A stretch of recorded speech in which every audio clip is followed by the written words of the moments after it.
acclamer le Seigneur Jésus. Alléluia. Oh, merci Seigneur, merci Jésus. Merci Seigneur. Alléluia. Prenons place. Nous allons écouter la parole de Dieu ce matin. Alléluia. Merci Saint-Esprit. Conduis-nous, dirige-nous. Parle-nous encore ce matin. Nous nous attendons à toi, Seigneur. Gloire à ton nom. Amen. Amen. Gloire à Dieu. Je vous salue une fois encore dans le beau nom de notre Seigneur Jésus-Christ. Bonjour aussi à ceux qui sont en ligne avec nous. J'espère que vous profitez de ces moments merveilleux. Amen. Mais dans le bon sens du terme, profiter, c'est vraiment adorer le Seigneur. Amen. Et laisser sa grâce couler dans nos vies. Amen. Soyez tous bénis. Nous allons prendre nos Bibles dans le livre d'Ésaïe, chapitre 7. Ésaïe, chapitre 7. Alléluia. À partir du verset 1.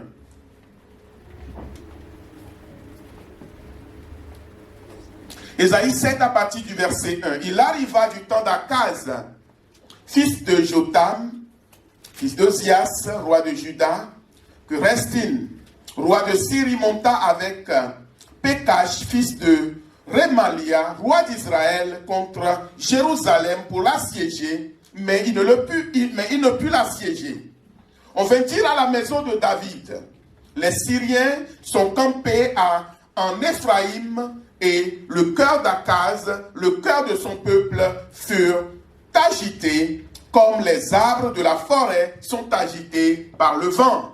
Vous imaginez? Alors l'Éternel dit à Ésaïe, va à la rencontre d'Akaz, toi et Jashub, ton fils, vers l'extrémité de l'aqueduc de l'étang supérieur sur la route du champ du Foulon. Et dis-lui, sois tranquille, ne crains rien, et que ton cœur ne s'alarme pas devant ces deux bouts de tison fumants, devant la colère de Repsin et de la Syrie et du fils de Remalia. De ce que la Syrie médite du mal contre toi, de ce qu'Éphraïm et les fils de Remalia disent. Montons contre Juda, assiégeons la ville et battons-la en brèche.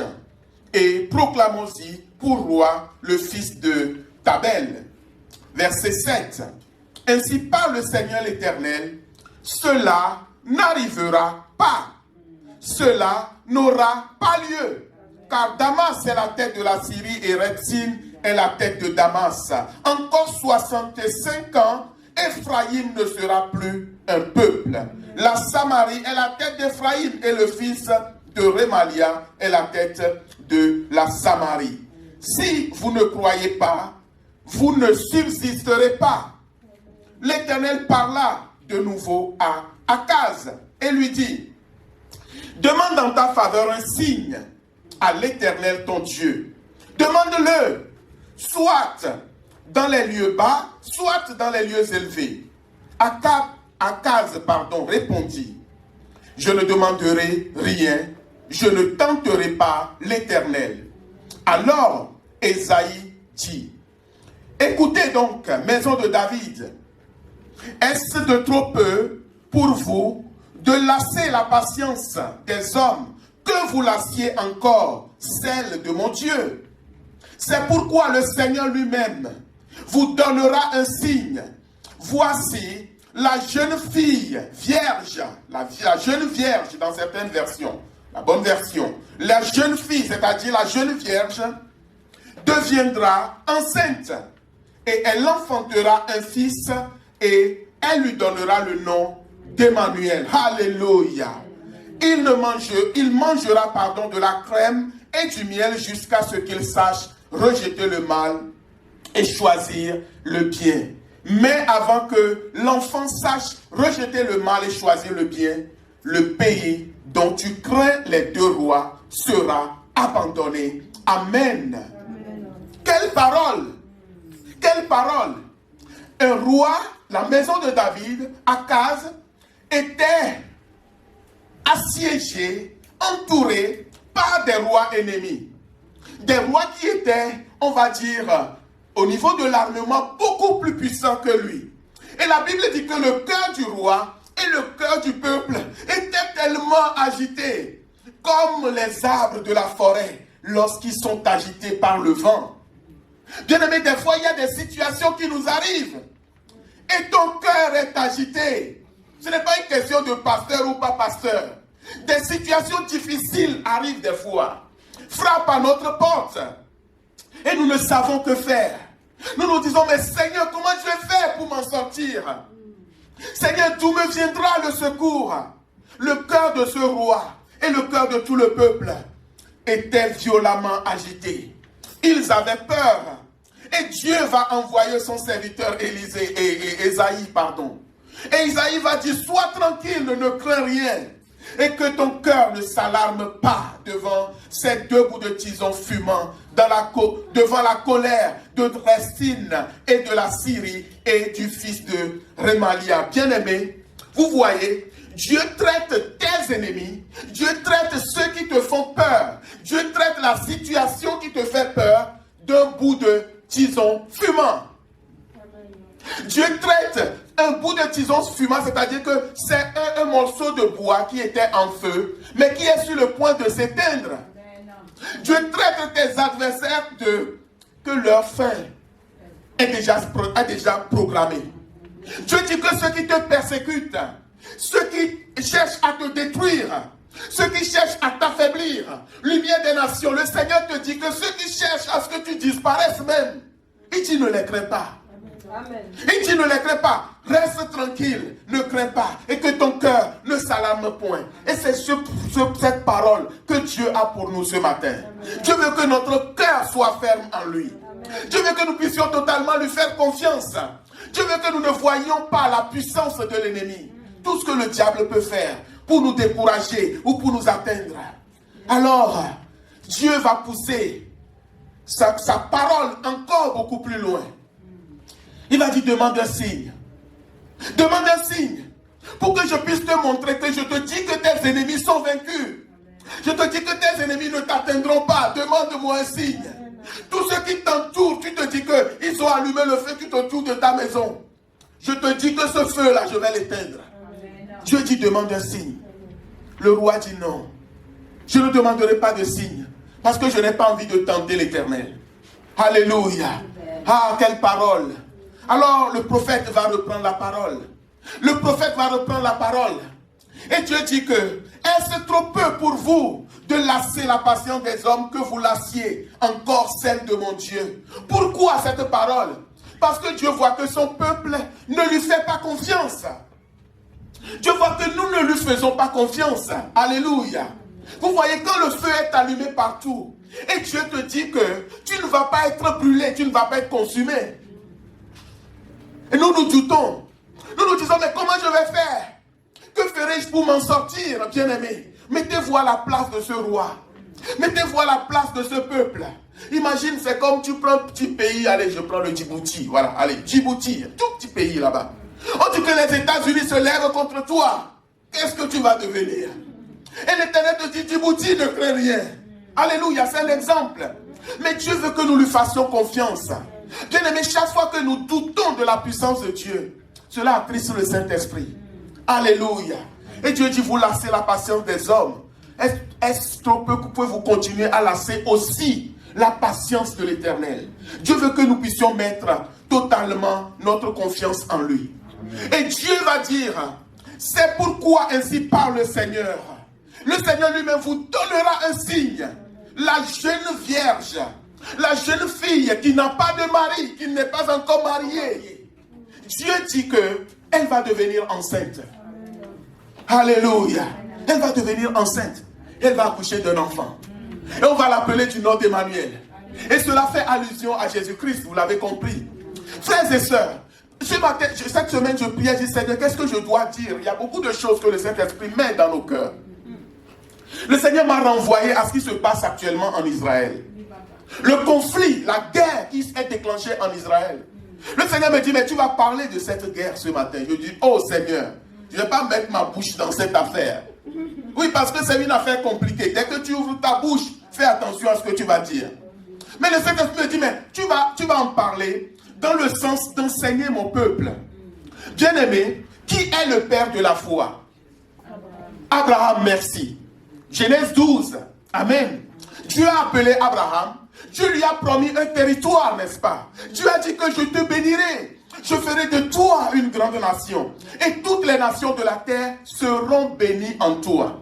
C'est comme ça que l'histoire de la foi a commencé. Alléluia. Et Abraham a mis sa foi en l'Éternel et il est sorti, amen, donc de Charan. Donc son père venait de Ur et il a suivi le chemin que Dieu a tracé devant lui. Mais sur son chemin, Abraham a eu beaucoup de difficultés. Et ses descendants, eux aussi, ont suivi. Donc il y a eu Isaac. Après, il y aura Jacob. Amen. Donc, pour les patriarches, la promesse d'avoir un territoire pour eux était quelque chose de très très important. Amen. Et Dieu leur a donné Canaan comme territoire. C'est très très important. Donc le territoire, la terre qui est disputée aujourd'hui, les Juifs, les Israélites tiennent leur légitimité d'être les propriétaires de ce territoire depuis les promesses qui sont faites à leur arrière grand-père Abraham, disant que c'est l'Éternel qui leur a donné ce territoire. Et personne ne peut le leur retirer. Tout est parti de là. Amen. Mais dans le parcours d'Abraham, Abraham a eu beaucoup de difficultés. Et dans Genèse 15, rapidement, on va traverser la Bible. Dans Genèse 15, Abraham ne voyait pas les promesses s'accomplir. Abraham n'avait pas d'enfants. Abraham n'avait pas de descendance. Abraham, à un moment, se disait, mais donc finalement, Dieu m'a blagué. Donc je ne vais pas avoir d'enfants. Je ne vais pas avoir de descendance. Comment est-ce que, alors où sont passées les promesses? Dieu dit que Abraham, Genèse 15, ne crains rien, ne crains point. Je suis ton bouclier, ta récompense sera très grande. Regardez ce qu'Abraham lui répond, verset 2. Il dit, Seigneur éternel, que me donneras-tu? Je m'en vais sans enfant et l'héritier de ma maison, c'est Eliezer de Damas. On en a beaucoup parlé il y a quelques mois. Alors regardez plus loin avec moi, à partir du verset 13. Donc Dieu va parler avec Abraham, Dieu va le rassurer. Dieu va lui dire que non, ne t'inquiète pas, je te donnerai une descendance. Alléluia. Là encore, l'homme est en train de lasser la patience de l'Éternel. Là encore, l'homme ne croit pas toujours à ce que Dieu est en train de dire. Nous sommes faits comme ça. Dieu parle, nous doutons. Alléluia. Dieu parle, nous doutons. Dieu a envoyé un prophète pour dire en Israël que demain, le lendemain, à la porte de Samarie, il va avoir l'abondance. Il va avoir l'abondance. Alors qu'aujourd'hui, il y a la famine. Dieu dit le lendemain, il va avoir l'abondance. Qu'est-ce que tu mets? Comment est-ce que ces choses peuvent arriver? Même si Dieu faisait des fenêtres au ciel, est-ce que c'est possible? Alléluia. C'est comme nous sommes ici aujourd'hui. Alléluia. Nous disons que ce lieu est rempli. Nous disons que les âmes viennent. Nous disons que les âmes sont sauvées. Alléluia. Quelqu'un va dire, mais comment est-ce que... Mais pasteur, oui, c'est bien beau, mais explique-nous comment ça va. Moi, je n'ai rien à t'expliquer. Le Seigneur dit que les âmes vont venir. Alléluia. Le Seigneur dit que les âmes vont être sauvées. Alléluia. Le Seigneur dit que plusieurs viendront l'adorer. Amen. Donc, Dieu va encore rassurer Abraham. Mais regardez à partir du verset 13 ce qui se passe dans Genèse 15. L'Éternel dit à Abraham, sache que tes descendants seront étrangers dans un pays qui ne sera point à eux. Ils y seront asservis et on les opprimera pendant 400 ans. Mais je jugerai la nation à laquelle ils seront asservis et ils sortiront ensuite avec de grandes richesses. Des fois, il y a des bénédictions. Nous demandons des choses à Dieu. Nous avons dit vendredi que Dieu ne nous dit pas tout d'un seul coup.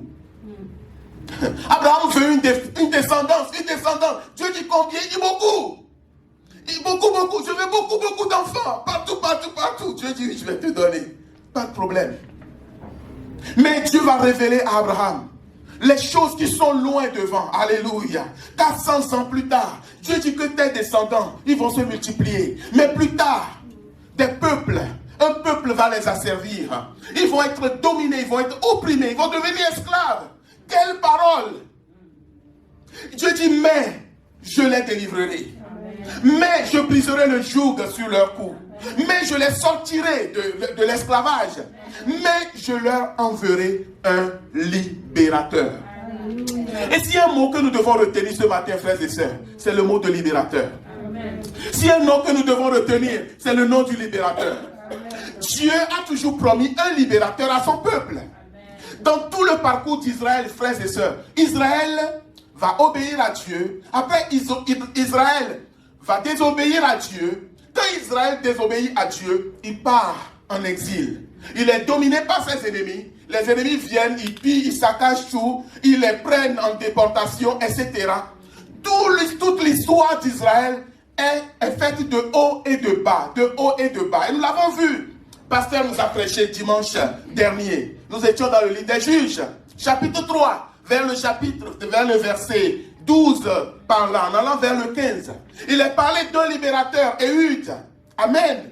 La Bible dit que les enfants d'Israël firent encore ce qui déplut à l'Éternel.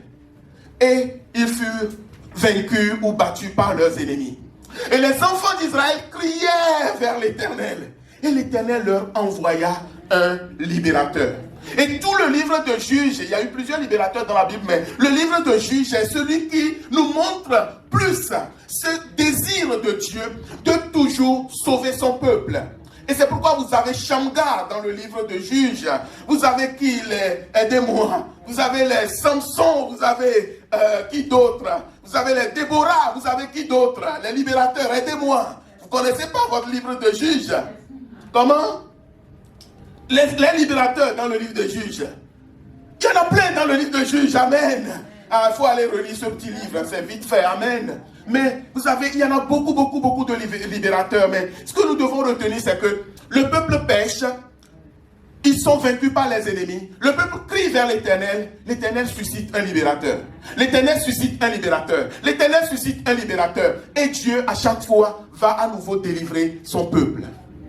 Et le texte que nous venons de lire dans Ésaïe, chapitre 11, et chapitre 7, amen, nous parle encore du peuple d'Israël qui était encore dans une situation délicate. Le peuple d'Israël était encore confronté à l'ennemi. Il y a la Syrie, tous ces rois qu'on a cités, qui ont assiégé Jérusalem. Dieu dit encore, ne craignez pas. Ne craignez pas.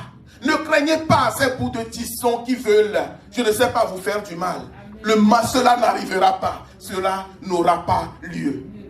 Et Dieu va dire maintenant, je vais susciter un libérateur. Mais ce libérateur ne sera pas comme tous les autres libérateurs que vous avez déjà eus. Vous avez eu Moïse comme libérateur. Vous avez eu les Gédéons comme libérateurs. Vous avez eu tous les libérateurs que vous avez eus. Il y en a eu plusieurs dans la Bible.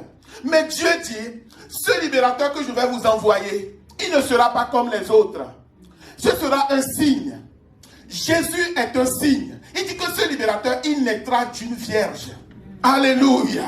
Et que c'est lui, alléluia, qui délivrera la maison d'Israël. Ésaïe chapitre 11, on peut acclamer le Seigneur. C'est lui ce libérateur qui va libérer Israël. Amen. Qui va libérer Israël. Allons dans Ésaïe chapitre 11. Vous allez voir ce que Dieu promet pour la vie de ce libérateur qu'il envoie à partir du verset 1. Ésaïe 11. Puis un rameau sortira du tronc d'Isaïe et un rejeton naîtra de ses racines. L'esprit de l'Éternel reposera sur lui. Esprit de sagesse, esprit d'intelligence, esprit de conseil, esprit de force, esprit de connaissance et de crainte de l'Éternel. Amen. Il respirera la crainte de l'Éternel. Il ne jugera point sur l'apparence. Il ne prononcera point il ne prononcera point sur un oui-dire, mais il jugera les pauvres avec équité et il prononcera avec droiture sur les malheureux de la terre. Amen. Ainsi de suite, ainsi de suite, ainsi de suite. Ce libérateur ultime, frères et sœurs, a été prophétisé par Ésaïe, a été prophétisé par tous les anciens prophètes de l'ancienne alliance. Ils ont prophétisé qu'il y a un libérateur qui va arriver. Et retenons que jusqu'à aujourd'hui, les enfants d'Israël attendent ce libérateur. Ils ont toujours et toujours espéré la venue d'un libérateur ultime qui va enfin les délivrer de leurs oppresseurs. Et quand Dieu permet que le siècle dernier, il y a eu la Shoah, toutes ces choses font que le peuple juif continue de crier vers l'Éternel. Envoie-nous ce libérateur que tu nous as promis. Je n'ai jamais vu un peuple qui est aussi haï que ce peuple. Des fois moi-même je dis, mais Seigneur, c'est incroyable. Les gens ont de la haine pour les Juifs. Le monde est le peuple juif. Les gens les détestent. Mais c'est un peuple incroyablement intelligent. Alléluia. C'est un peu, oui, on les aime ou on les aime pas, mais c'est un peuple incroyablement habile. Ils sont dans tous les domaines. En France, si vous prenez le gouvernement, vous prenez le Parlement, vous prenez le Sénat, prenez tous les postes que vous voulez. Si on vous dit le nombre, le pourcentage de ce peuple que Dieu a mis là-bas, vous allez dire ce n'est pas possible. Vous allez dire que ce n'est pas possible. Hier encore, je regardais un reportage à la télé, un producteur de comédie musicale. Ils sont dans tous les domaines. De la musique, des sciences, de la technologie. Ils sont dans tous les domaines. Mais c'est Dieu qui a voulu ainsi. C'est pour ça que beaucoup de peuples les détestent. Oui, c'est un peuple que quand ils arrivent quelque part, tout de suite leur capacité à inventer, à créer, à faire des choses vont faire qu'ils vont vite dépasser les gens. Dans aucun pays, ils ne se mélangent pas avec les autres peuples. Dans aucun pays, ils ne se mélangent avec eux. Et on leur fait toujours des lois sur mesure. On va dire intégration. Vous, on va vous dire intégrez-vous. Tu es intégré ou tu n'es pas intégré. Oh, l'autre, il est intégré. Mais eux, personne ne les fatigue avec les histoires d'intégration. Parce que c'est un peuple qui est mis à part.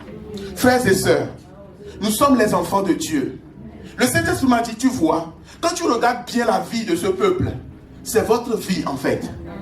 Je vous ai mis à part. Jésus a dit que vous serez haïs. Vous serez haïs par tous les peuples. Vous serez haïs à cause de mon nom. Oui, c'est ça le véritable christianisme. C'est pas tout le monde va t'aimer. Non, non, Jésus l'a dit. Vous serez haïs. Vous serez persécutés. Donc quand on voit ce que souffre ce peuple, on voit l'image de l'église de Jésus-Christ. Quand on voit la persécution que subit ce peuple, on voit la persécution qu'ont subi nos pères au début de l'église et aujourd'hui encore dans plusieurs pays. Alléluia. C'est comme ça que nous devons voir la parole de Dieu. Ils sont détestés, ils sont haïs. Mais il y a un point très important. Ce peuple n'a pas d'espérance après la mort. Ça, c'est capital, bien-aimé. Sous l'ancienne alliance, ils n'ont pas d'espérance après la mort. C'est-à-dire qu'il n'y a pas d'espérance de la vie éternelle comme en Christ nous l'avons. Ils croient que Dieu sera leur Dieu. On l'a déjà vu dans cette église. Dieu va leur donner un territoire qui est à eux. Dieu va les bénir et Dieu va les placer à la tête des nations. Très important, n'oubliez pas. La promesse que Dieu a faite à Israël, c'est que tu seras la tête des nations. Et c'est ce que nous voyons partout dans le monde. Aux États-Unis, en France, en Angleterre, partout. Dieu les a placés à la tête des nations. Donc leur espérance, c'est une espérance terrestre. Ils espèrent que Dieu va leur donner leur territoire, Israël. Ils sont prêts à tout pour se battre pour ce territoire. Ils sont prêts à tout pour se battre pour un petit centimètre de bout de terre. Ils sont prêts à tout parce qu'ils croient que c'est cette promesse que Dieu leur a faite. Et ils ne sont pas prêts à vendre ce territoire. Maintenant, dans l'histoire d'Israël, comme nous l'avons vu, souvent ils sont partis en déportation, on les a enlevés. Souvent ils ont quitté leur territoire, non pas de plein gré, mais c'est parce que, à cause du péché, l'ennemi vient, il frappe, l'ennemi enlève. C'est pourquoi nous avons les Daniel. Quand nous lisons les Daniel et autres, dans le royaume babylonien, tout ça, c'est des jeunes qui ont été déportés. Et quand on parle de déportation, ce ne sont pas les moins forts. Ce ne sont pas les moins doués, pour ne pas dire les moins intelligents, parce que tout le monde a une certaine intelligence, mais vous comprenez ce que je veux dire. Et à chaque fois qu'ils sont en déportation, ils vont crier vers l'Éternel. 2 fois, Israël a eu un temple. Alléluia. Le premier temple, c'est le temple de qui? Salomon, n'est-ce pas? Le temple de Salomon. Il a été détruit je crois, vers l'année 587, par là, au 6e siècle avant Jésus-Christ. Le premier temple de Jérusalem, construit par le fils de David, a été détruit pendant que les Babyloniens sont passés par là. Ils ont tout ravagé. Et Dieu va susciter des hommes, alléluia, comme les Zorobabel, qui vont revenir, alléluia, qui vont travailler. Quand on parle de Ezra, tout ça, qui parle de la muraille, tout ça. Donc, toutes ces personnes vont travailler pour rebâtir un nouveau temple. Parce que s'il n'y a pas de temple en Israël, il ne peut pas y avoir de culte. Pas de temple, pas de culte. Ça, c'est clair et net. Et Israël va se battre. Et le deuxième temple, ils vont mettre plus de 100 ans pour bâtir ce second temple. Est-ce que vous imaginez? Ils ont commencé vers l'an 536 par là, avant Jésus-Christ, et ils vont le terminer vers 416. Plus de 100 ans pour bâtir ce second temple. Donc, ce second temple va être bâti, le culte va être rétabli. Suivez-moi bien, bien-aimés. Mais vous savez que quand les gens partent en diaspora, et quand les gens reviennent, ce n'est plus les mêmes personnes. Ce matin, le Saint-Esprit m'a dit quelque chose de puissant. Je dis, ah, Seigneur, est-ce que j'ai le droit de dire des choses comme ça? Est-ce que j'ai le droit? Ils partent, ils sont revenus, ils ont retrouvé des livres. Parce que vous savez qu'ils brûlent tout. Quand les ennemis passent, ils brûlent tout. Vous savez que Nebuchadnezzar, il a emporté des choses du culte. Alléluia. Quand vous lisez le livre de Daniel, quand la Bible dit qu'il y a la main qui écrit sur le mur là. Donc, ils ont, comment dire, ils ont souillé des choses sacrées. Donc ça n'a pas été facile de rebâtir le second temple et de rétablir le culte en Israël. Et c'est après donc ce second temple qui a été terminé vers 416 avant Jésus que le culte va reprendre. Israël va encore rester sur son territoire. Et Jésus va naître vers l'an -2, -3, l'an 0, par là. Jésus arrive. Donc Jésus est né. C'est pourquoi on parle du judaïsme du second temple et non du premier temple. Alléluia. Il y a différents types de judaïsme. Le judaïsme qui a eu lieu au temps de Salomon, ce n'est pas du tout le même judaïsme qu'il y a eu au second temple.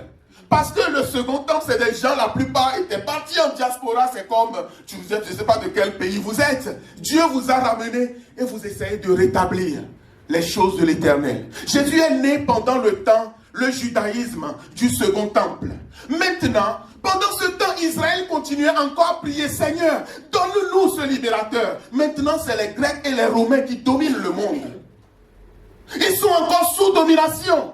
Là, c'est les Romains qui dominent. Ils sont encore colonisés sur leur propre terre. Il dit, Seigneur, quand est-ce que tu vas envoyer le libérateur? Et Jean-Baptiste, celui-là même qui a annoncé Jésus-Christ comme étant l'agneau de Dieu, avant sa mort, qu'est-ce qu'il a dit? Il a dit, allez lui demander si c'est vraiment lui que nous attendons ou si nous devons encore attendre un autre. Israël attend toujours son libérateur. Israël attend toujours son libérateur. Et Israël n'a pas encore vu ce libérateur. Et quand Jésus est venu, ils ne l'ont pas reconnu. C'est pourquoi l'apôtre Jean dit dans Jean chapitre 1, il dit, il est venu chez les siens, mais les siens ne l'ont pas reçu. Il est venu chez sa famille, ils ne l'ont pas reconnu. Mais à tous ceux qui l'ont reçu, à tous ceux qui croient en son nom, il leur a donné le pouvoir de devenir enfants de Dieu. Non de ceux qui sont nés de la volonté de la chair ou de la volonté de l'homme, mais de la volonté de Dieu. Alléluia. C'est ce qui fait que nous, maintenant, frères et sœurs, nous pouvons nous dire, nous sommes les enfants de Dieu. Nous sommes devenus les enfants de Dieu. La Bible dit que Dieu est capable de susciter des enfants au travers des pierres. Dieu est capable. Vous voyez? Donc, ils attendent encore ce libérateur. Et ils croient que leur territoire, ils vont continuer à se battre pour ce territoire, quoi qu'il en coûte. Et j'ai dit qu'ils n'ont pas d'espérance, comme nous avons une espérance après la mort. Ils n'ont pas cette espérance de la vie éternelle. Et quand vous voyez tous les patriarches, quand ils mouraient, vous prenez le père Jacob, quand il est mort, qu'est-ce qu'il a dit à ses enfants? Il a dit que mes os ne restent pas en Égypte. Alléluia. Il a dit, mais prenez mes os, ramenez mes os. Où? Sur le territoire de Canaan. Alléluia. Donc ils croient vraiment qu'après la mort, ils rejoignent leurs ancêtres. Alléluia. Pas en enfer. Alléluia. mais dans une sorte de paradis. Ils ne croient pas que quand ils vont mourir, ils vont aller souffrir. Non, parce qu'ils croient qu'ils sont le peuple de Dieu. Est-ce que vous comprenez ce que je veux dire? Ils croient qu'après la mort, ils vont rejoindre leur père, leurs ancêtres, non pas dans un lieu de souffrance, mais dans un lieu de béatitude, de bénédiction, dans un lieu de paix. Mais l'espérance chrétienne, c'est très très important. C'est pourquoi la Bible dit que, vous voyez, on ne met pas un vieux tissu avec un nouveau tissu. Nous ne pouvons pas coller l'ancienne alliance avec la nouvelle alliance. Si vous faites ça, Jésus l'a dit, les deux vont se déchirer. Les deux vont se déchirer. Alléluia. Quand Jésus est venu, il est venu accomplir ce que Israël attendait. Toute la loi est accomplie en lui. C'est pourquoi le deuxième temple, dès que Jésus est mort, ressuscité, monté au ciel, frères et sœurs, 70 ans après, le second temple a été détruit. Il a dit, détruisez ce temple. Je le bâtirai, je le rebâtirai en 3 jours. Ils ont détruit ce temple, parlant de son corps. Il l'a rebâti au bout de 3 jours et il est monté au ciel. Et une fois que Jésus est monté au ciel, de toute façon, ce temple, le deuxième temple, la Bible dit le jour où Jésus est mort, le voile est déchiré. Donc quand Jésus est monté au ciel, ce second temple ne servait plus à rien. C'est pourquoi Dieu a encore permis que ce temple, Titus, ce général romain, ils ont tout ravagé, ils ont tout détruit. Depuis l'an 70, je vais vite parce que le temps court après nous. Depuis l'an 70 jusqu'à aujourd'hui, Israël pleure pour avoir un nouveau temple. Israël est en train de lutter, Israël est en train de se battre pour avoir un nouveau temple. Ce que nous appelons synagogue, là, ce n'est pas le temple en fait. Ils n'ont pas encore leur temple. Alléluia. Vous vous rappelez de la femme samaritaine? Il dit à Jésus, mais nous disons qu'il faut adorer sur la montagne. Mais vous dites, il faut adorer où? À Jérusalem. Où? Dans le temple. Pour un vrai juif, tant qu'il n'y a pas le temple de Jérusalem, il y a un problème extrêmement grave.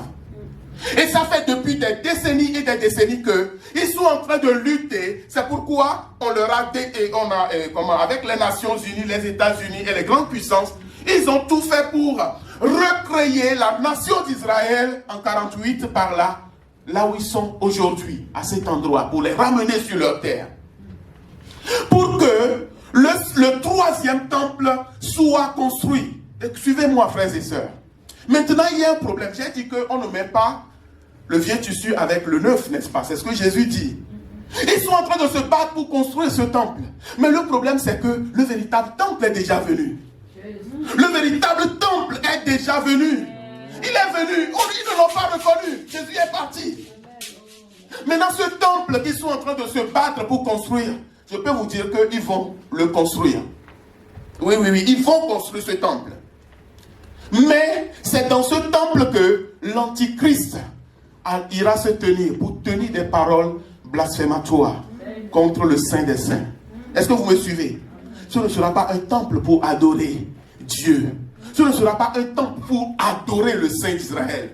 Alléluia. Ce sera un temple où il va avoir une sorte de syncrétisme de toutes les religions qui vont se mettre ensemble. C'est pourquoi il y a des réunions, on ne le dit pas sur BFM télé, hein, vous inquiétez pas. Hein. C'est pas là que vous allez entendre ces choses. Mais les religions se mettent ensemble pour dire que voilà, nous adorons tous le même Dieu. Et quand l'église de Christ va partir, là, celui-là, l'Antichrist, quand il paraîtra, plus tard, il va aller s'installer dans ce temple. Il va séduire les nations et c'est là où il va aller tenir des paroles blasphématoires. Que celui qui a des oreilles entend ce que l'Esprit dit aux églises ou dit à l'église.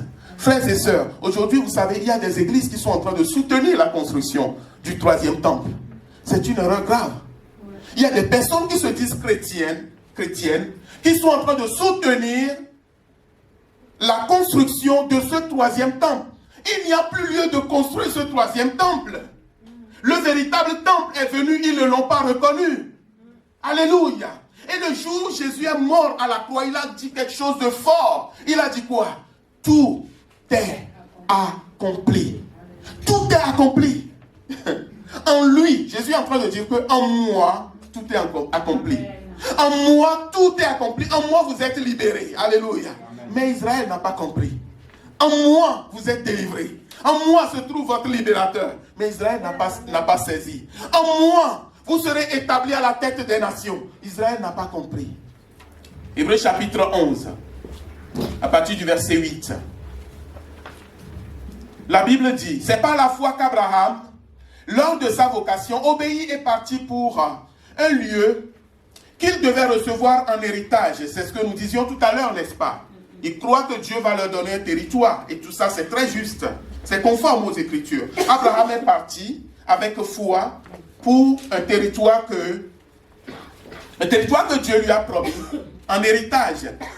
Et il partit sans savoir où il allait. Verset 9.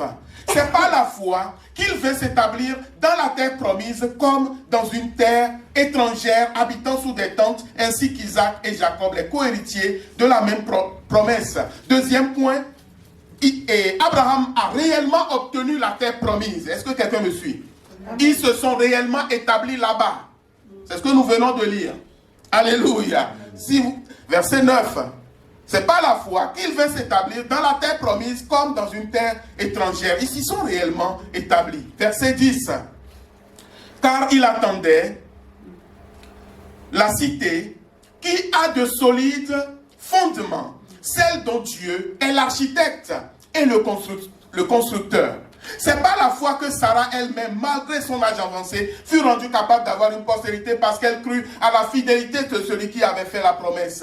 C'est pourquoi de seul homme, déjà usé de corps, naquit une postérité nombreuse, comme les étoiles du ciel, comme le sable qui est sur le bord de la mer et qu'on ne peut compter. Verset 13. C'est par la foi qu'ils sont tous morts sans avoir obtenu les choses promises. Moi je dis, mais il y a un problème. La Bible dit, c'est pas la foi qu'ils sont morts sans avoir obtenu les choses promises. Alors qu'on venait de lire tantôt que c'est pas la foi qu'ils sont établis sur la terre promise. Est-ce que vous me suivez? Pourquoi on va dire qu'ils sont morts sans avoir obtenu les choses promises? Il dit, mais ils les ont vus et salués de loin, reconnaissant qu'ils étaient étrangers et voyageurs sur la terre. Ceux qui parlent ainsi montrent qu'ils cherchent une patrie. S'ils en avaient vu celle d'où ils étaient sortis, ils auraient eu le temps d'y retourner. Mais maintenant, ils en désirent une meilleure, c'est-à-dire une céleste. C'est pourquoi Dieu n'a pas honte d'être appelé leur Dieu, car il leur a préparé une cité. Amen. Qu'est-ce que nous devons voir par là? Vous voyez, la Bible dit que Abraham, Isaac et Jacob, ils ont vécu sur la terre promise. Mais en même temps, la Bible dit que ce n'est pas la foi qu'ils sont morts sans avoir obtenu les promesses. C'est pas la foi qu'ils ont vécu sous des tentes. Pourquoi? Parce qu'ils ont mis leur confiance en Dieu et ils ont compris que la cité que Dieu a réellement promis à son peuple n'est pas une cité terrestre. Si quelqu'un dort, c'est maintenant qu'il faut se réveiller. La cité que Dieu a promis à Israël, ce n'est pas une cité terrestre. Et c'est ce que Abraham et ses descendants sont en train de nous dire ici. Alléluia. La promesse de Dieu pour Israël, il dit que ils ont cru, ils ont compris. Hein, c'est quel verset? Verset 13. C'est dans la foi qu'ils sont tous morts sans avoir obtenu les choses promises, mais ils les ont vues et salués de loin, reconnaissant qu'ils étaient étrangers et voyageurs sur la terre. Ah, bien aimé, le père Abraham, le père de la foi, à la fin de sa vie, il a compris que Dieu a quelque chose de plus grand que le territoire sur lequel il y a la guerre aujourd'hui. Abraham a compris, Isaac a compris que Dieu a quelque chose de plus grand pour lui que le territoire sur lequel il y a la guerre aujourd'hui. C'est pourquoi la Bible dit qu'ils l'ont salué de loin. Amen. Ils l'ont salué de loin. Et le problème d'Israël d'aujourd'hui, c'est que ils ont l'intelligence voilée. C'est ce que 2 Corinthiens 3 nous dit. Amen. On va terminer avec 2 Corinthiens 3. À partir du verset 12. Jusqu'à ce jour, car jusqu'à ce jour même, le même voile demeure quand ils font la lecture de l'Ancien Testament. Les Juifs se basent sur la Torah, ils se basent sur l'Ancien Testament. Mais la Bible dit que jusqu'à ce jour, il y a un voile qui les empêche de comprendre l'Ancien Testament. Et il dit pourquoi? Et ce voile ne se lève pas. Parce que c'est en Jésus-Christ que ce voile disparaît. C'est en Jésus que ce voile disparaît. C'est en Jésus qu'ils peuvent comprendre les saintes écritures que leurs pères leur ont laissées. Alléluia. Oh frères et sœurs, nous qui sommes-nous? Qui sommes-nous? Nous ne sommes rien. Je vous dis la vérité, nous ne sommes rien. Moi j'ai eu l'occasion d'aller dans les maisons juives. Je suis allé dans la maison de plusieurs rabbins. Vous rentrez chez un rabbin, vous voyez la bibliothèque. Vous voyez la bibliothèque, c'est des gens chez eux, c'est incroyable. Les livres peuvent couvrir de là jusqu'à la porte là-bas. Mais il y a un voile qui est jeté sur leur visage. Mais des gens simples comme toi, comme moi, Dieu nous fait la grâce, bien-aimés. Parce que ce voile ne se lève qu'en Jésus. Frères et sœurs, nous ne pouvons plus être impressionnés. Mais nous devons rendre grâce à Dieu. Amen. Il dit que ce voile demeure jusqu'à présent, jusqu'à ce jour. Quand on lit Moïse, un voile est jeté sur les cœurs. Et il faut que Israël comprenne la véritable promesse que Dieu a faite. Ce que leur père Abraham a compris à la fin. Alléluia. Il y a une cité pour le peuple de Dieu. Il y a une cité pour le peuple de Dieu. Dieu a préparé un territoire pour l'église. Dieu a préparé un territoire pour ses enfants. Alléluia. Et Jésus-Christ est venu. Il nous a donné une espérance qui dépasse une espérance terrestre. Un jour, deux juges sont venus voir, un est venu voir Jésus. Il dit, oh, viens juger entre mon frère pour une histoire d'héritage. Jésus a dit, mais qui m'a établi pour vous partager un héritage? Un autre vient et dit, est-ce qu'on doit payer l'impôt ou pas? Jésus est venu pour nous montrer les choses célestes. Il est celui qui est descendu d'en haut et il est reparti en haut. Personne ne connaît Dieu si ce n'est le Fils et celui à qui le Fils l'a révélé. C'est Jésus qui nous montre réellement ce que Dieu nous dit dans sa parole. Et nous qui sommes enfants de Dieu, frères et sœurs, c'est très important que nous comprenions ces choses. Afin que nous-mêmes, notre foi soit bien orientée. Je vous assure, bien-aimés, la Bible dit à la fin des temps, les hommes se donneront une foule de docteurs. Aujourd'hui, vous avez des docteurs de tout poids, de tout nom, de tout type. Vous avez des enseignants, des doctrines de tout type. Les gens ont ramené des choses, c'est juste incroyable. Je vous ai parlé des multiples déportations. C'est ça la diaspora. Les gens qui sont retournés aujourd'hui, bien-aimés, c'est les descendants de descendants de descendants de descendants. Ça a changé. Que celui qui a l'esprit comprenne ce que je veux dire. Que celui qui a l'esprit de Dieu comprenne ce que l'esprit veut dire. Ceux qui sont là aujourd'hui, c'est les descendants des descendants des descendants des descendants des descendants des descendants. Mais le véritable Israël est en Christ. Amen. Le véritable Israël aujourd'hui, depuis que Jésus est venu et qu'il est mort et qu'il est ressuscité, il est parti. Le véritable Israël, il est là aujourd'hui en Jésus-Christ. Alléluia. Et il est là aujourd'hui en Jésus. Et nous devons prier parce que Dieu a toujours un plan pour ceux qui sont là-bas. Amen. Mais ce n'est pas pour cette raison que nous devons aller ramasser des choses du Talmud ou des sectes. En Israël, vous avez beaucoup de sectes. Si on veut rentrer là-bas, mais non, on n'a pas fini. Dans la Bible parle de sectes pernicieuses. Il y a différents types de sectes. Il y a la magie. Il y a beaucoup de choses. Tout ce qui se dit spirituel n'est pas de Dieu. Donc, les chrétiens que nous sommes, moi en tant que pasteur, je ne vais pas maintenant courir en Israël pour dire, oh, donnez-moi tel vêtement. On dit, oh, ça c'est le truc là de David. Ça c'est le truc là du sacrificateur Shadok. Donc, et je vais venir ici, je le mets pour vous impressionner. Non, frères et sœurs. Nous devons juste rester dans la parole de Dieu. Amen. Parce que ceux qui courent vers ces choses, vous pouvez voir, bien aimé, même des soi-disant très grands pasteurs, mais moi je prie pour tout le monde et je bénis tout le monde. Je ne suis pas quelqu'un d'envieux. Amen. Je prie pour tout le monde.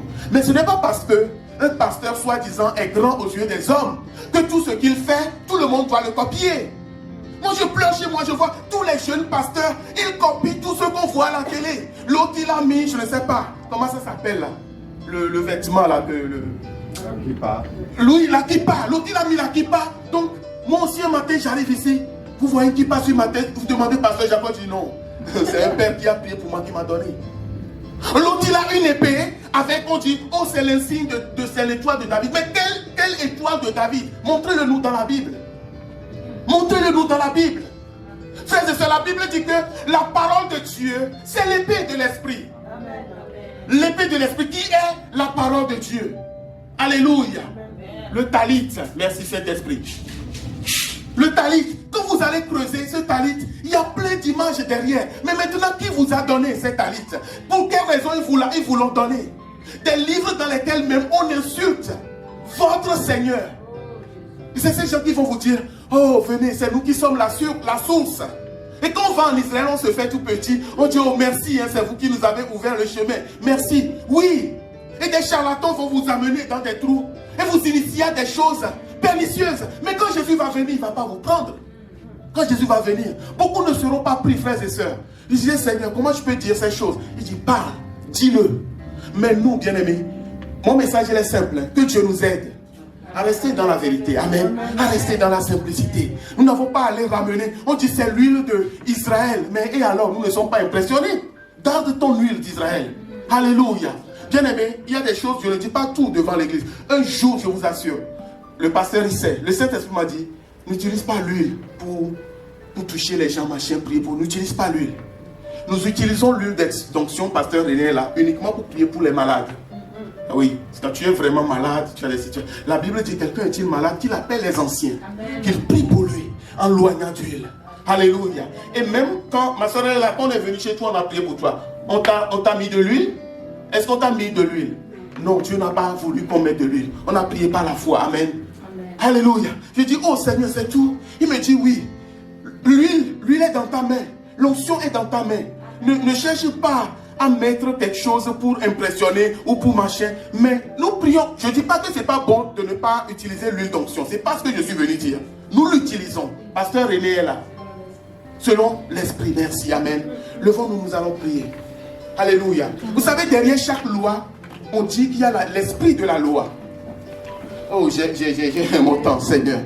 Oh, nous allons prier. Derrière chaque loi, il y a l'esprit de la loi. Derrière la parole de Dieu, nous devons rechercher l'esprit de la parole. Si nous ne recherchons pas l'esprit de la parole, nous allons faire n'importe quoi. Et nous allons nous perdre aussi comme les autres. Mais nous allons dire, Seigneur, aide-nous, alléluia. Nous voulons focaliser notre attention sur la cité céleste. Comme Abraham, comme Jacob, comme Isaac, amen. Que Dieu nous aide, alléluia. Bien-aimés, moi j'ai la conviction qu'il y a plusieurs enfants de Dieu dans la nature, des gens qui recherchent réellement Jésus, quoi. Non, je vous assure, il ne faut pas qu'on... Des fois, on se dit, mais on va rajouter ci, on va faire ça, ça va impressionner, ça va attirer. Mon ami, tu vas rassembler beaucoup de personnes. Mais beaucoup de choses que nous oublions, c'est que nous aurons des comptes à rendre à Jésus. Le jour où nous le verrons. Chaque pasteur, chaque serviteur. Alléluia. Nous aurons des comptes à rendre à Jésus. Les brebis, bien-aimés, il y a des comptes. Le plus petit, la plus petite brebis. Alléluia. Je dis que la plus petite, nous aurons des comptes à rendre à Jésus. Alléluia. Ma soeur me disait cette semaine, pasteur, tous ceux qui sont à la maison, qui sont perdus, c'est ça ma préoccupation. Je veux qu'ils reviennent à la maison de Dieu. Ceux qui vont venir, qui vont s'y plaire, ils vont rester. Ceux qui ne vont pas, c'est leur chemin. Alléluia. C'est ça, celui qui aime Dieu, celui qui est préoccupé par le royaume de Dieu. Ce n'est pas nous, hein. Le souci ici, ce n'est pas nous, bien-aimés. C'est lui. Alléluia. Et quand les gens viennent, il faut qu'on fasse tout, qu'on leur montre le chemin de la vie. Parce que nous voulons. Alléluia. Et Dieu va faire de grandes choses. Prions, bien-aimés.